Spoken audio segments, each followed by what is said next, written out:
Welcome to today's Bible story. From the Gospel of Luke, chapter 14, 1:7-14. It was the Sabbath day, and Jesus had been invited to dine at the house of a prominent Pharisee.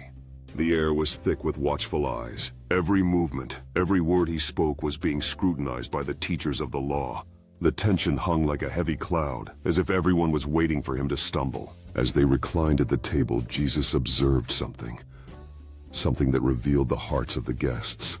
Men were scrambling for the best seats, pushing subtly eager to sit at the places of honor near the head of the table. The sight was almost pitiful. Men of status clawing for recognition. Jesus cleared his throat and suddenly all eyes turned toward him.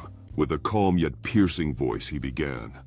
When you are invited to a wedding feast, do not rush to take the place of honor.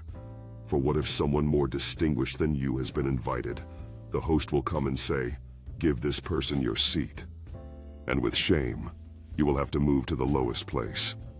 The room grew quiet. Some shifted uncomfortably in their chairs. But Jesus continued, his eyes scanning each face. When you are invited, go instead to the lowest place, so that when your host approaches, he may say, "Friend, move up higher." Then you will be honored in the presence of all who sit at the table with you. And then came the line that pierced through their pride like a sword. For everyone who exalts himself will be humbled, and the one who humbles himself will be exalted. As the silence deepened, whispers of disbelief circulated among the attendees. Jesus stood firm, unyielding in his challenge, insisting on radical kindness towards those society overlooked. "It is easy to love those who can love you back," he said. The Pharisee could hardly contain his rising indignation. He had invited this man into his home, yet here was Jesus dismantling everything he believed about privilege and status. But what of our traditions? The Pharisee thought, wrestling with the challenge laid before him.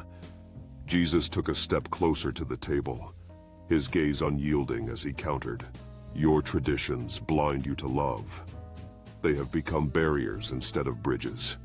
The murmurs grew louder, but Jesus remained undeterred, revealing a truth that would shift their hearts to love beyond the familiar, and embrace the outcast was the pathway to true fulfillment.